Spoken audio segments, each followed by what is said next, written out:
Ayan guys, for today nagbibideo na naman kami. Papunta kami ngayon sa bukid. Tagalog kantahin mo.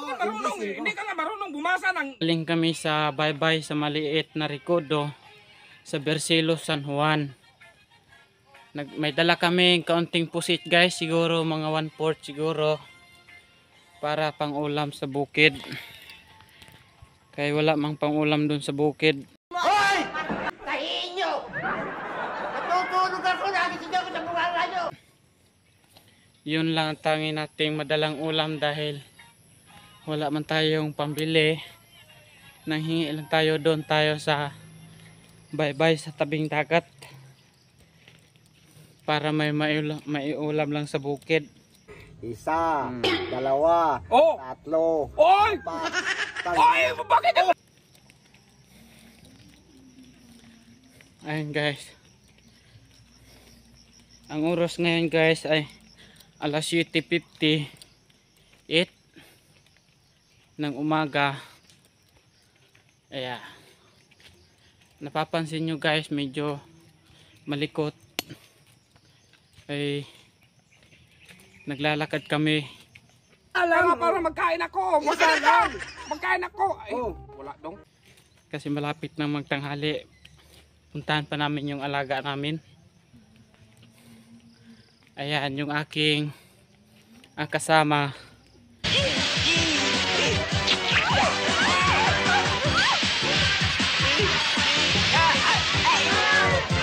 Si Janjan.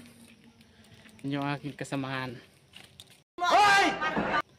Ayan guys, medyo tahimik pa siya dahil kagising lang galing sa aming pagpo-post. Siya yung nag-post sa aming video.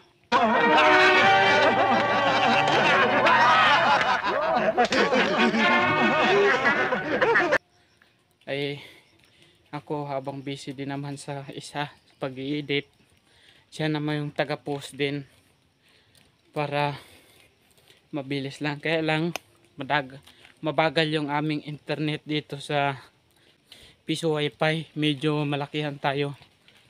Kaya napagdesisyon na namin ni Janjan na magkakaroon kami ng kunting ipon, ay magpapalagay kami ng sariling wifi na live. Yan. Medyo malikot nga ni yung ating video kasi wala namang naghahawak ng ating camera, tayo lang din. Ayan. Ito guys, kung napansin nyo, merong mga nyug, matatangkad na yung mga nyug dito dahil matagal na yan, mga ilang taon na sigurong lumipas. Kaya medyo matangkad na yung mga nyug, tsaka medyo may mga masukal pang damo. Mahina naman yung mais dito, kaya hindi na nila hinahasikan. Puputulan ako ng ilaw. Wala naman ako. Papunta kami sa pasto na kung saan ay sakop pa rin sa Bercelos, San Juan. Medyo mainit na ngayon. Buwan! Yun lang uli kami nakapag video dahil kahapon nabisi rin kami at nalobat yung aming CP dahil hindi kami nakapag charge kaya nag burn out man. Ngayon lang uli kami nakapag video, tapos mamayang hapon mapunta na uli kami sa baybay para mag-post. Siguro malayo rin lakarin, pero pinagtyagaan namin guys kasi ang gusto lang namin ay makatuloy-tuloy sa aming pag-post kahit na wala pa kaming sariling wifi. Nakikihulog lang sa Pisonet Pero okay na rin yun guys, at least nakapost naman. Mabagal lang nga siguro ay umabot siguro ng 3 oras ang isang video namin ipopost. Ayan.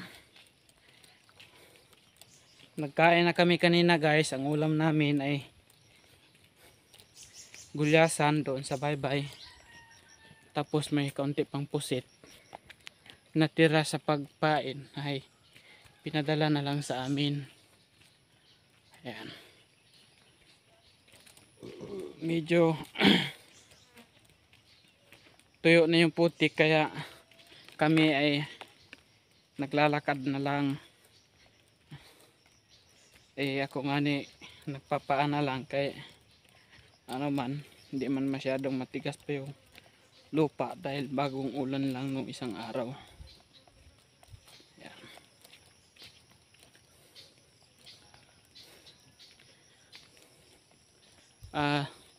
Sana guys lagi nyong subaybayan ang aming mga video at paki-support naman at like at share sa inyo mga katropa at subscribe na rin para updated kayo sa aming mga video na sana guys ay hindi kayo magsasawa ng pagsusuporta. Maraming salamat sa nagsusuporta ngayon sa amin. Sana ay tuloy-tuloy pa rin kayo sa pagsusuporta sa amin. Tsaka shout out dyan guys sa aming kasamahang vlogger na si Birne Birada. Shout out dyan kay Bernarada at saka kay Shout out din kay idol si Lujo Mahinay. Paki-support din sa kanilang vlog guys. At sana ay subscribe din ninyo yung kanilang mga YouTube account nang sa ganun ay updated kayo sa kanilang mga video. Bagamat ang kanilang mga video din guys ay hindi naman sa wala kayong matutunan, meron talaga kayong matutunan sa mga video din nila dahil conforme sa kanilang mga i-video, dahil ipinagbabawal ni YouTuber ang bawat video at mahigpit na ipinagbabawal kung ano-ano ang ipopost sa video. Kaya guys, sana makapunta kayo at pag nanood kayo guys, mag-comment lang kayo doon sa kay Birne Birada at saka kay idol si Lodio, tama ba? Mahinay. Tsaka yung mga kasamahan pa namin dyang mga vlogger ay hindi na namin isa-isahin yung iba, bagamat marami sila. Kaya mag-comment lang kayo sa baba ng ating video na kung gusto nyo ay ma-shout out kayo sa aming sa sunod na post.